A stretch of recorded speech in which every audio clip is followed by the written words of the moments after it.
What's going on, everybody? I'm Josh with Combat Sports Today. I'm joined with the unit, Lester Batres Jr.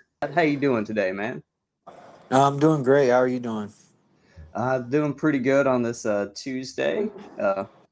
Congratulations on that first round KO at Fury Challenger Series 13. You got anything coming up that you can tell us about or working on since you're a super active guy? Yeah, we're actually looking for May 25th. So like 3 weeks.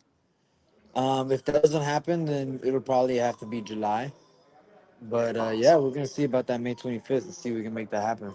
And I'm looking forward to seeing that. And I just kind of want to dive into that first round KO that you had there. If you can just kind of walk us through that fight. I mean, you kind of dropped him early. Were you surprised that he kind of survived that early onslaught that you were able to drop him with? Um, I mean, he did the right things on the ground. He protected his face and he looked to stay in the fight. He wasn't looking for a way out. So, yeah, I mean, he did the right things when it did get to the ground. I wasn't trying to force anything, and I just knew that I was waiting for the moment to present itself, so that I would just take the opportunity as it came. But regardless, it opened up for me, and I was able to find that KO. You got that huge head kick, and I mean, he kind of had his hands up, but I mean, you blasted right through his guard and kind of dropped him with that. I mean, just kind of walking through the finish on that. Did you kind of because I was rewatching the fight, and the commentators were like kind of saying he was out. Did you kind of notice him kind of go out with some of those follow up ground and pound shots? To be honest with you, for me, I just saw his eyes open. So yeah, I saw he stumbled back and fell, but then you gotta think like that first punch, he stumbled back and fell and survived. So for me, whenever I hit him with that kick and I saw him against the cage, I just saw his eyes open. So for me, I was like, yeah, I'm not giving you this chance. So I just finished it. Um, and yeah, I mean, it's up to the ref to step in and get me off of him. So Oh yeah, yeah, that was picks up what and was going through my mind was I see your eyes are open. I'm not finishing until they're closed. That awesome. was Yeah, because I it. mean, we've seen some fighters kind of still very little twirler try to call their walk off, and it kind of ends not so well on their end. So I mean, like Exactly. you said, your job is to keep going until the referee pulls you off because that's their job. Because we talked about your activity. You just turned pro what 15ish months ago, and you're already on your sixth fight, about to be number 7 in the pro career. Just talk to us. How do you keep that activity level of, like I said, going into 7 fights in 15ish months? That's a pretty hectic schedule. How do you just keep the body healthy to able to keep that schedule going? Well, in terms of keeping my body healthy, I would just have to take. I would have to really thank my teammates. Just in being good bodies. We're not trying to hurt each other. We're going hard, but we're going hard right below that level of like, okay, we're gonna start getting injured. So that I would have to give it to my teammates. I do focus a lot on my recovery, so I'm sure that does a lot of help. Shout out to Rise off of West Lake Houston right here. They've been helping me a lot with my recovery. But yeah, man. I mean, in terms of being active, for me, it's not difficult because I live every day like I'm in fight camp. So for me, it's like I'm just wait. If the fight comes up, I'm ready. So yeah. I mean, for me, it just doesn't even make sense for me to not be fighting consistently. You just had like we were mentioning, you had a fight in your activity is March, the end of March, and then you had this one in the end of April. Then now you're shooting for end of May. Hopefully you get that one going. And in the event that you can't get that fight in May, would you take like a grappling super fight if something big came up on like a UFC Fight Pass Invitational or like the Pit Submission Series? Since believe you got your black belt last year. I was trying to do my research, but I think it was last year potentially. But is that something that would kind of interest you just to keep the competition activity level going? Is something on a stage like that with like a lot of eyes on it? Yeah, I mean, I would definitely hop into some jujitsu stuff. Um, yeah, just to stay active.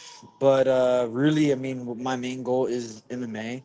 So for me, the biggest thing with jiu-jitsu is that I don't want to necessarily, like, I don't mind playing the leg lock game.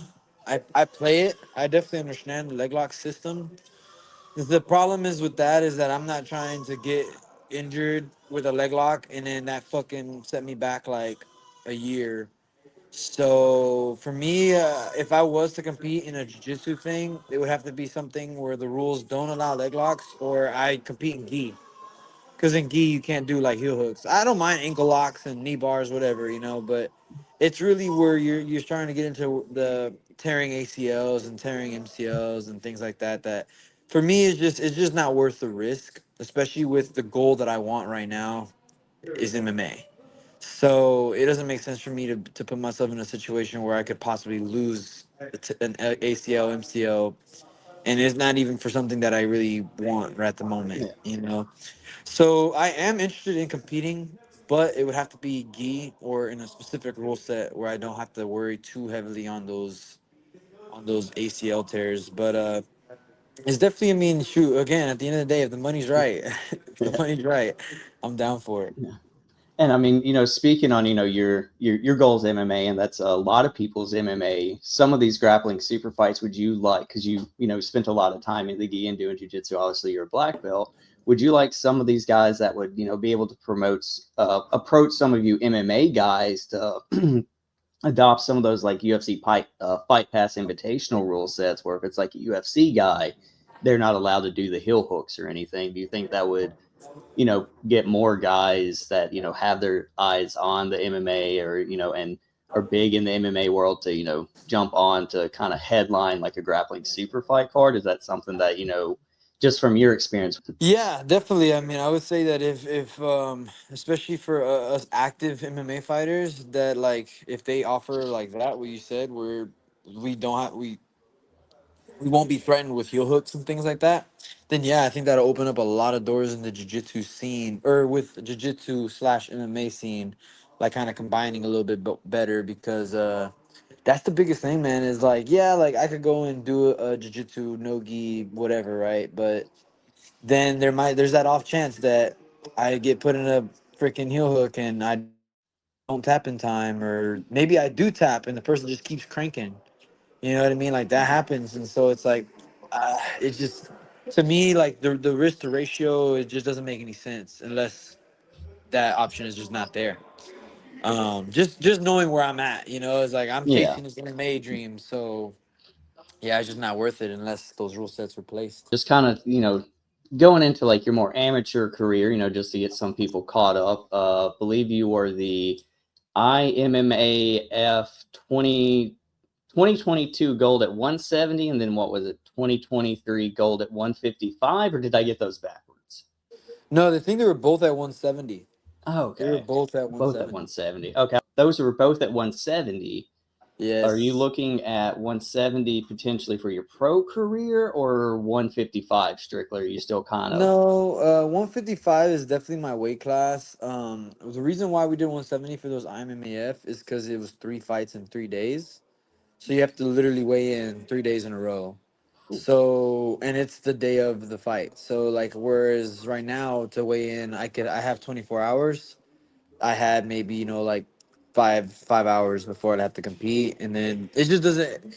It's just not good for the body to have to cut that much weight 3 days in a row. It's gonna just hurt you more than it is gonna benefit you.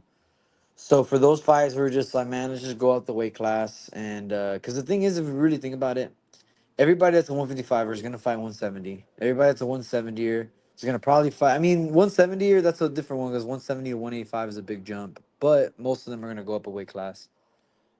So we just kind of took the risks, went up that weight class. We figured rather be healthy and feeling good than to be suffering the whole time. And it worked out for us. I felt fine at those weight classes. Yeah, the guys were big and whatever, but I mean, that's nothing to me. It was a good experience at the end of the day. I loved it. Is that something that, you kind of like not miss in the pro level as far as like the amateur level? Because you said, those are like tournaments and kind of getting that amount of experience back to back so quickly. Is that something you kind of miss about like being at the amateur level of getting that experience and that many fights in, because you seem somebody that thrives in the competition world and realm. Yeah, I mean, I definitely did love it because it was like kind of like I was able to fast track my career. Um, but I mean, at the end of the day, if you really think about it, that's what I'm trying to do now as a pro. I'm just kind of, I mean, instead of doing 3 fights in 3 days, I'm doing, a fight a month or a fight every other month. And as long as I'm able to find these opponents, it's been working out.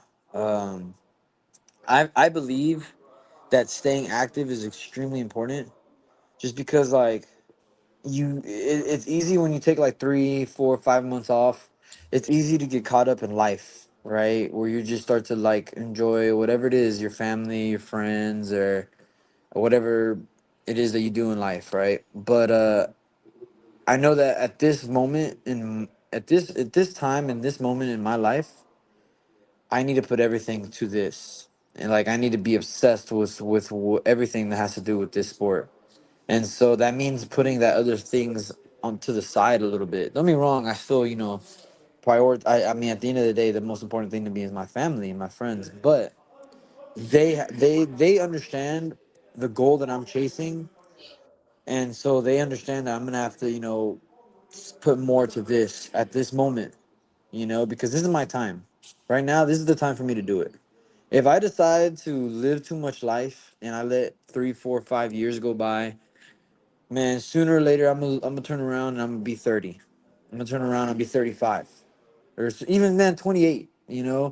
Right? When and so my time will have either passed, or all of these new the new up and coming generation, the guys that are 18, 20, that didn't let that time pass, they're gonna catch up.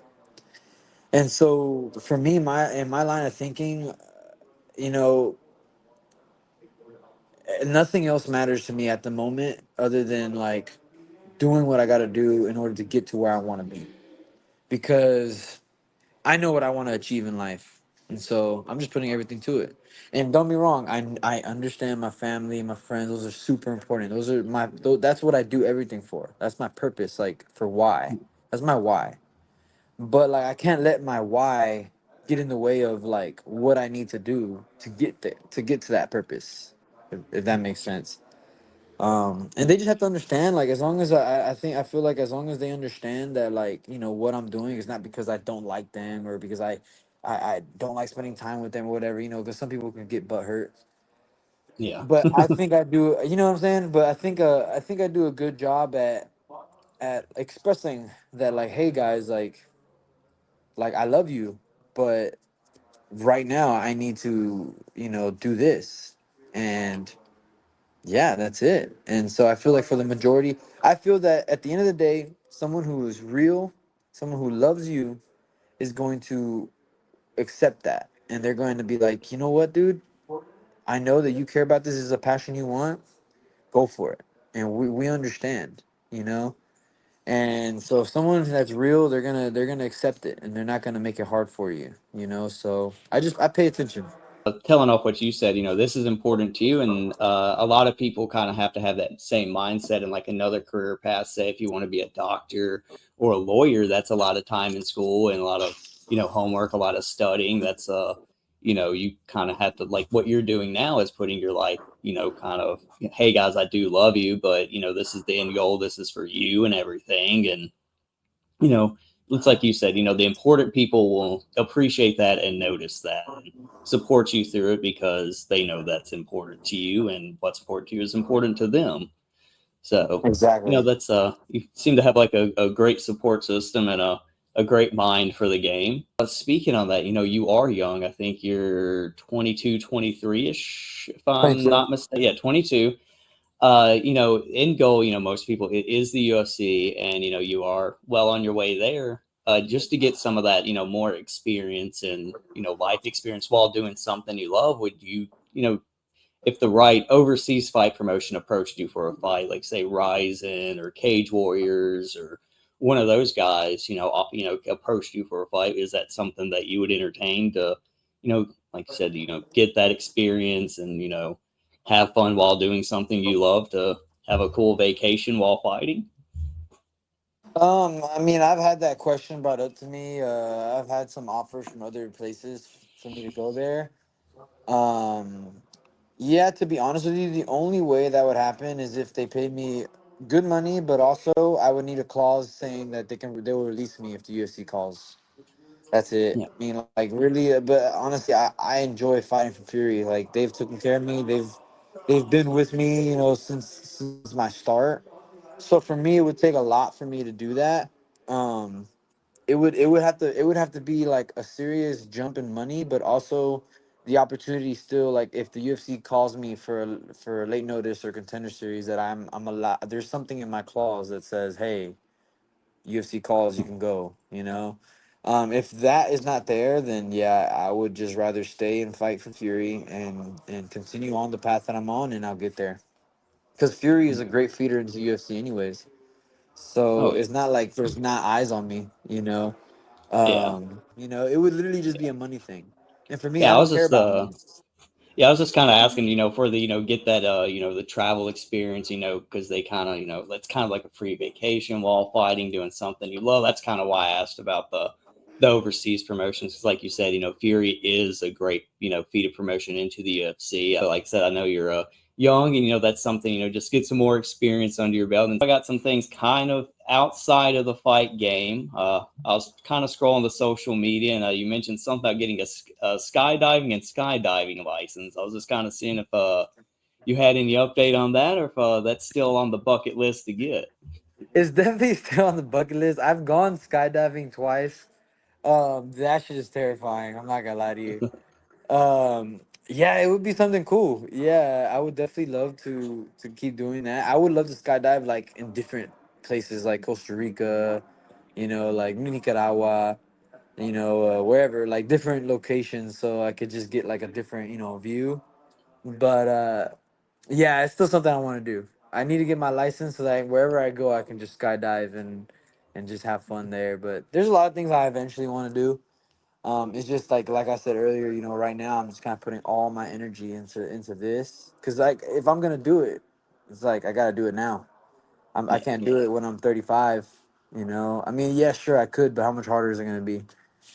yeah, So yeah, I'm just putting I'm just putting my efforts into this, and then whenever whatever happens or things start going better, then I'll start exploring and jumping into other things. Maybe even become an actor or something. I mean, who knows? yeah, Life is long, yeah. but It's long, yeah, and if you utilize your time, it's long. yeah, yeah, true. You got to Yeah. utilize the time right, and like Mhm. you said, you're focusing everything on MMA, but maybe once you get to the UFC, you can start doing the skydiving with the UFC. Like every city you fight in, you also do a little skydiving video. Yeah, exactly. That's a good idea. Yeah, Yeah, I just mean, get some content. yeah, that's some cool content. I mean, who wouldn't want to see that? And I mean, I've always wanted to go skydiving. I'm probably going to age myself, but I was a huge fan of the Mighty Morphin Power Rangers and the White Ranger from the movie jumping out with the snowboard. That I'm aging myself with that. So yeah. Yeah, And, no, man, you should definitely do it. If you haven't done it, I recommend it. It's definitely gonna wake you up. I will say that. and you said it's scary. Were you like more afraid of getting the skydiving going than stepping into the cage? Yes, because stepping into the cage, I feel that I'm in control. It's like, if I make a mistake, sure, then I mess up. I get caught. But in something like skydiving, it's not. I could do everything right. I could pull the parachute, and then the parachute doesn't release.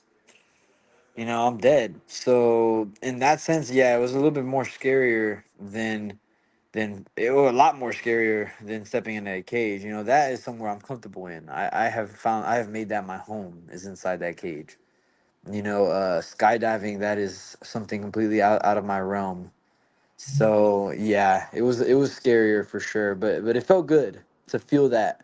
And it's funny, like the whole drive there, the plane ride up, I was fine.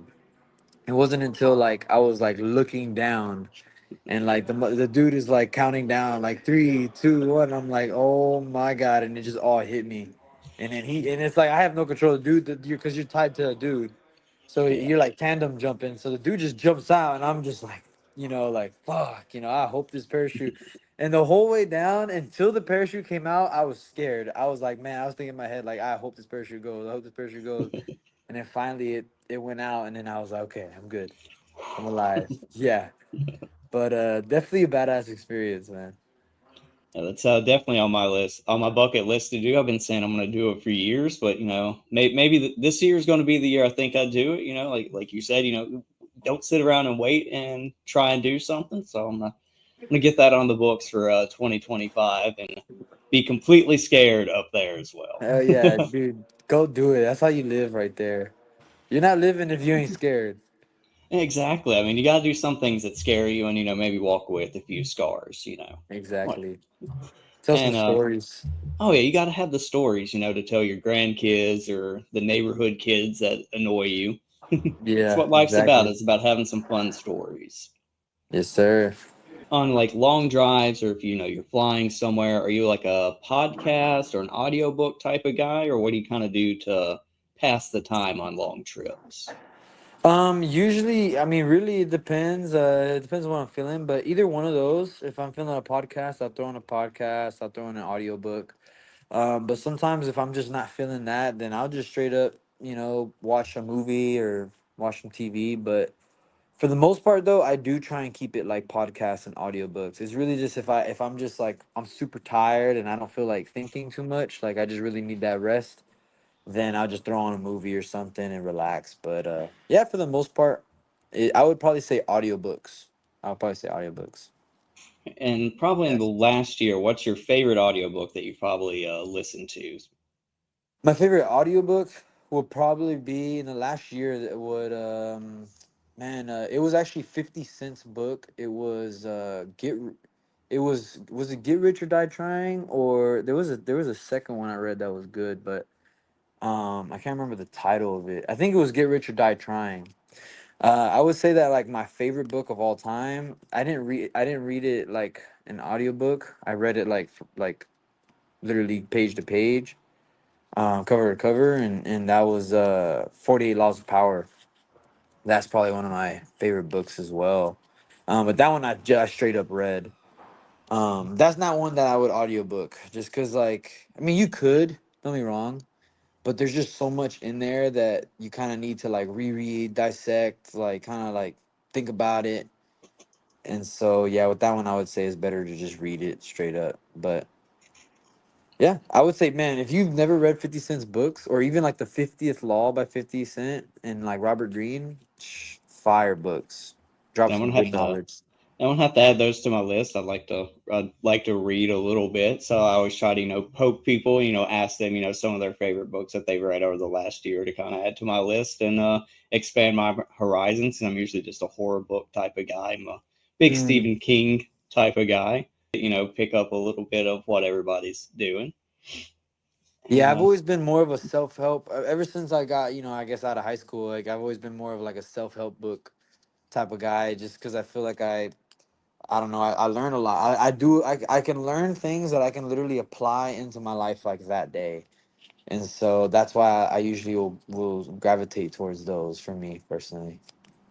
And do you think, well, as a fighter and something like that, is that something do you think you just kind of naturally gravitate towards since you're always trying to improve yourself, in training and things, those self help and improvement books?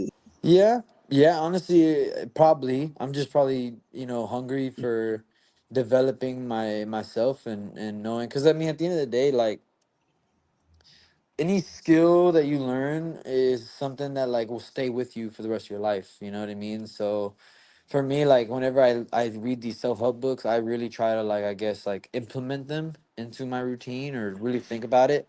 So then it's like something that I just do. And so when someone asks me like, hey, like why do you do this or why do you do that? I'd be like, bro, I just literally read this and started doing it, and now I do it every day of my life, and I don't even think about it no more. And like, it's funny, like, there's a lot of things I do now that I like read somewhere or saw somewhere, and I don't even think about doing it. But then other people will bring it up and be like, dude, like, you do this, like, what got you to do that? And I'll just be like, bro, I just did it one day, and I just never stopped, and now it's helped me, a lot. So yeah, I just feel like. I feel like, yeah, it just helps. It just helps a lot in a weird way, you know, implementing like one thing every day that you could just add to your routine.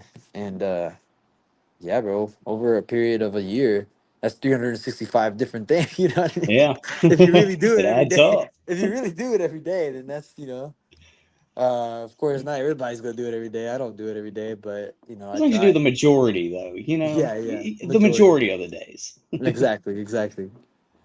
That's the And goal. the last question I kind of got for you, I mean, I know you said, you're spending all your time and focus on the fight game. What's one thing that you kind of do to kind of unwind from the fight game if you know you kind of need to recenter just yourself that's outside of the fight game? Yeah, so usually like what I've been doing recently is I'll have the fight, and like right after the fight is I'll kind of just, I mean, you know, I gotta do the posting because I just have to do that. Yeah, Uh just that's just a part of the job. But other than the posting, I actually try and stay off of social media as much as possible. I mean, shoot, everybody has a little small addiction to that nowadays. So yeah, usually what I try and do is I try to like kind of like put that away. I'll try to like meditate, or I'll just be outside and like just listen to, you know, the outdoors, or you know, whatever. I just relax. I let myself just be, you know, like in the present yeah, moment. And I feel like for me, like that's what helps me reset is just kind of, you know, reminiscent, because you can't help it. But your brain is, especially after a fight, you're gonna replay it over and over and over again. So I'll let myself do that. So I'll put my phone down, go outside, especially in the mornings. I'll just wake up, go outside, have a coffee, and just think. And usually my thought process will lead into what just happened, which is replaying the fight. And then from there I'll kind of like try and listen to like what God will tell me, and the way, whenever I say God will tell me, it's really my own thoughts. I'm just trying to discern what thoughts are from him, you know what I mean? Because we all have like our negative and positive and neutral things that we think about. And so I try to kind of like hear like what are the things that he's trying to tell me, like what is it that he wants me to do now, like um and so yeah, I would say that that's what I do to unwind, is just let myself just kind of be in the present moment, listen to my thought processes, focus on the good ones, and yeah, and then go right back to normal training. You know, because I coach like every other day. So yeah, man, that's probably what I do. appreciate your time. Like I know you're a busy guy. You're doing the coaching. You got the hopefully you get that fight at the end of this month. Like I Yes, said, I sir. appreciate your time. Is there any sponsors, teammates, family you want to just give a special shout out to real quick? Oh yeah, I mean, I did shout them out earlier, but Rise right here off Westlake Houston. My gym right here that I'm at the moment is Henzo Gracie Lake Houston. Shout out to my dad, who is my head coach, also same name, Lester Batres Sr. My mom always supporting me as well, helping me in a lot of other ways. Um, you know, all of my sponsors, Realign, TexCon, uh, Top Dollar, MA Printing, you know, there's a lot of them, but I appreciate all of my sponsors, all of my fans, all of my coaches, all my teammates. And yeah, hopefully I step back in soon, May 25th, and let's get it going. Let's get it rolling.